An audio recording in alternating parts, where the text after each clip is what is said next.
Hey guys, I'm gonna do a little bit different with the blog thing because I don't know, I'm just really busy lately, and I think it'll be easier if I just do like vlogs, and I'll post the videos straight onto my blog. So just like talk to you, like do what I usually do in the blogs, but only speak it to you. So it might be a little bit more. I don't know, interactive, I guess. I don't know.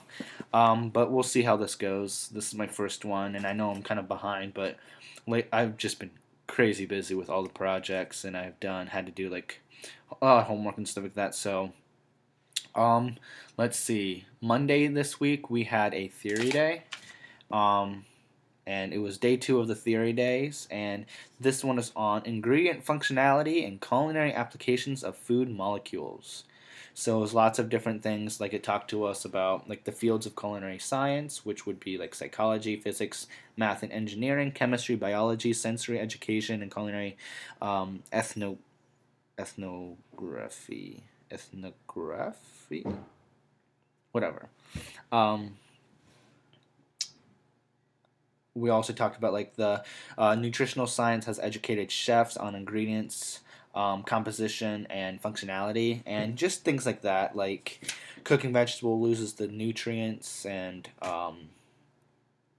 the chemical bonds and macronutrients and micronutrients, and the importance of water, the acidity and pH of different foods, carbohydrates. We did a few tasting. We did a salt tasting, which was we just got salt and we were to taste them and describe what we tasted, and it was kosher, sea salt, and iodized salts. So we just tasted those. We didn't know which one was which, but you can kind of tell by like the size and somewhat the taste. Um, we talked about sugars and like the sucrose, lactose, all that, starches, and all that stuff. We also talked about lipids, proteins, and then we did a spinach tasting. And that one was we got either blanched spinach, which was 3 different things again. One was with no seasoning, one was with seasoning, and one was with MSG. So there was 3 different ones. We just to taste them and see which one we like better, describe the taste, and we also talked about salts and denaturation of proteins and stuff like that. So it was very educational, somewhat interesting. Sometimes it got like, as normal things would, like school and stuff like that. But that's what we did in Theory Day, which was Monday. Then it was Tuesday and Wednesday, and that was my academic classes, which were food safety, product knowledge, and culinary math. And then Wednesday is food safety, first year seminar, and culinary math. So those are pretty self-explanatory. Food safety is very, I don't know, it's very like straightforward. Like make sure your food's cooked all the way and stuff like that. It's just, but that's fine. Our teacher was just on the Dr. Oz show, so that's pretty sweet. She has a book too about a diabetes cookbook, but she went on the show and she was to make a meal for 4 for $5, under $5, and it wasn't like you go into a store and you get $5 and you have to spend only $5. It was more of a I used a half a box of pasta, which would probably be about $1. Stuff like that. So it's more on the amount per portion. So she made a vegetarian, diabetes-friendly pasta bake thing, and so I actually didn't get to watch it because I was in class the day it aired. So I'm sure you can find it on the Dr. Oz website. But her name is Jennifer Stack, I think. Stack is like she has the CIA chef whites and everything. So you should totally check that out. It aired yesterday at 11 and no wait,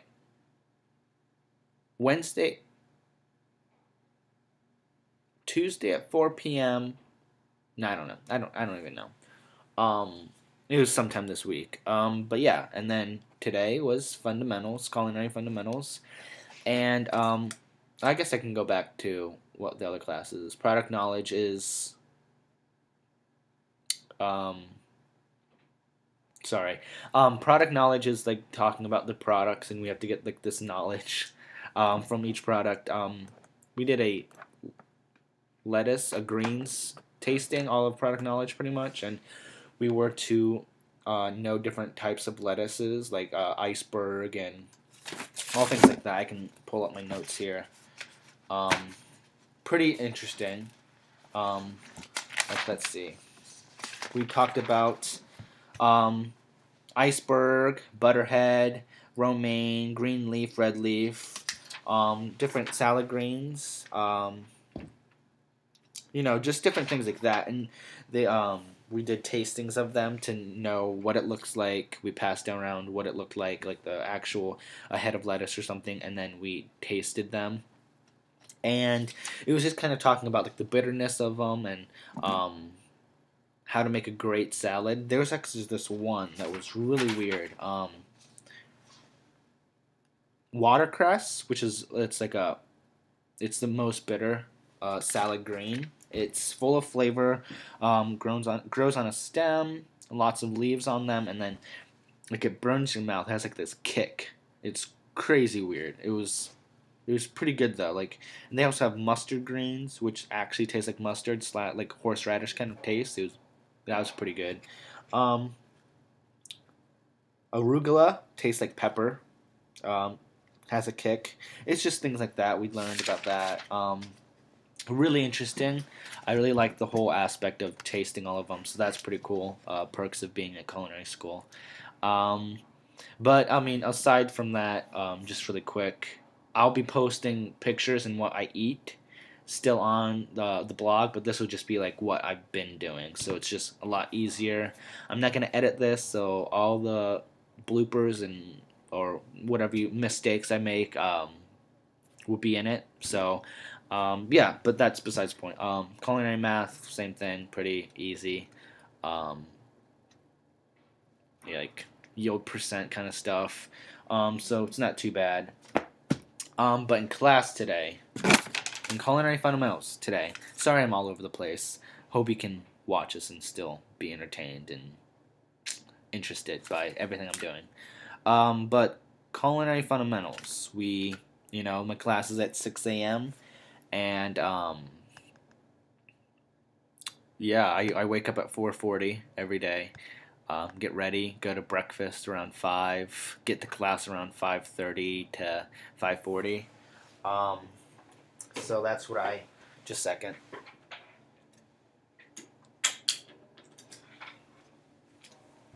Computer's about to die. So I'm up pretty early, get breakfast, go to class, and then we start right on to what we need to do. Let's see. We had to, that in class today, we had to roast veal bones for pinçage, which is the browning of all the veal bones and everything, and just everything that we have to go through to make veal stock kind of stuff. We made fish fumet, which is like stock, like chicken stock, but we use fish bones. It's the sweating of those fish bones and the aromatics and stuff like that, and then you add the cold water. It's gonna be cloudy because of. I mean, it's just gonna be cloudy. It's not gonna be clear like other stock is. And it has like a very fish taste. It has wine in it, white wine, and mirepoix, which is like onions, carrots, celery. So that's what fish fumet is, and that's what we made. We also made for ourselves. We do that all in the beginning, like the stocks or whatever we're doing. And then we go on to the other things that we needed accomplished in class, and we had to do our knife skills tray, which is what we've been doing all the time. I posted a picture way back when of what it looks like, and it looks the same each time. But yeah, I finished that in 40 minutes, so that's good. Everything done. We had 45 minutes today, so I finished like 5 minutes early. Um, so I'm doing well on that. I'm really glad that I'm able to. Um, I'm not like the weakest link, so I'm glad I'm like not that. Then we had to, for ourselves, we had to make lentil puree of lentil soup and croutons to garnish, and roux. And roux is a mixture of flour and butter, fat. We use clarified butter. It's like this. It's a thickening agent. It's the best, most. I'm trying to think of the word. The best and most effective thickening agent. It's just like it's like a paste kind of. Our chef today told us it's like the consistency of like wet sand, and it thickens out to be like a more of a less than Play-Doh, but more thicker than wet sand. It's kind of like in between that, and that's just used to thicken soups and stuff like that. But the puree of lentil soup, what we do is we start off with bacon. We have to chop that up, and then we render it. So we on a low heat until the fat has melted and slightly crisp, but we don't want to brown it because we don't want that. Um, then we add the mirepoix, which is the carrots, onion, celery, garlic, and then we cook over medium heat until they're tender. And then we add the lentils, and then we add the stock, and we put the sachet in there, which is a combination of what garlic, peppercorn, thyme, parsley, and a bay leaf, all in a cheesecloth. So it's a kind of like a tea bag, and it lets out all the flavor. And we simmer that, all the lentils and stock and all that stuff. Simmer that until the lentils are tender, and you can figure that out by if you put one of the lentils in your mouth and push the lentil on top of the roof of your mouth with your tongue. It should dissolve, and when that happens, then you know that you're ready to puree your soup. Then, so then you put it in a food mill, which is I posted a picture on the I think last Fridays, and you just pour it in there and you crank it until it purees all of it. Then you put that on the pot in a sauce pot, and you also leave about half of the liquid from the simmering of the stock, and you use that just if you want to thicken it. So you do that, and you make this kind of like he wants it a medium nappe, and nappe is kind of like the consistency how it sticks to the spoon. So you want it to to stick to the spoon, but it's thick, but it's kind of like a normal, like a thicker soup, but not too thick. But I don't know. It's hard to explain without like seeing it. But then after that you bring it to the proper temperature. Season with salt if it needs it, and then since it's a very earthy flavor because of the lentils, you actually add lemon juice at the end. To kind of lighten the flavor, but not enough to make it taste lemony. You want to just lighten up the flavor and make it less earthy. So that's what we do, and then we garnished it with croutons. And the croutons is we used bread, and we cut it a slice very thin. I have a thing here. We wanted the size of that, a batonette, which is a thin, very thin, a fourth of an inch long. Thickness and about 2 inches, and so you do that and you crust it. You don't want any crust on it, and you just batonnet it, and then you make it into small dice it. So then you put that in a hot pan with clarified butter in it, and then you just kind of toast them. Pour the bread, diced bread in there, and you just kind of roast it on the fire. Flip it so it has a nice even heating process, and don't really want it touching the burner at all.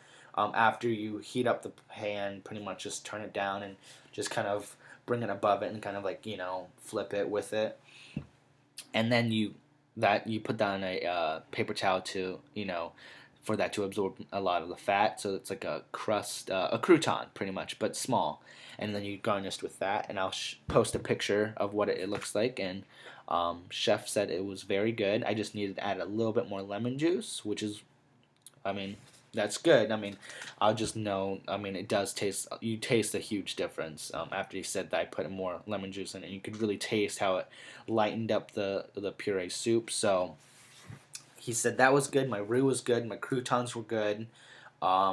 He said everything was very good. My knife tray, he didn't really grade because we were running behind, but it was a good day, long day. It's a 8-hour day for me, so that's pretty much. It's crazy.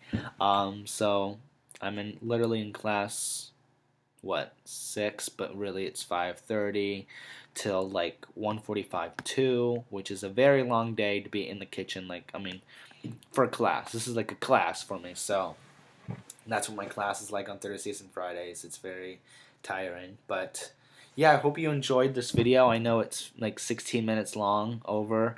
I know I am all over the place, but I just got out of class pretty much, and so I thought I'd make this and be done with Thursdays, and then I'll do the same thing for tomorrow. But I just wanted to let you know that I think this is how I'm going to do it from now on. It makes it a lot more personal, I guess. But I will still post pictures of what my food looks like, what I'm eating, and kind of describing what I'm eating down in my blog. But this is just kind of like, instead of typing all of it because it's kind of time consuming, this is just kind of quicker. Yeah, so I just wanted to tell you that. Hope you're enjoying everything. I know I am. So yeah, I hope you enjoyed everything. Please share this with anyone you would want to read it or think would want to read it about my culinary experience here at the CIA. I just want to share my knowledge and my experiences with everyone, especially my family and friends back home. So I hope you guys enjoyed this. But yeah, I will post another one tomorrow. So hope you enjoy.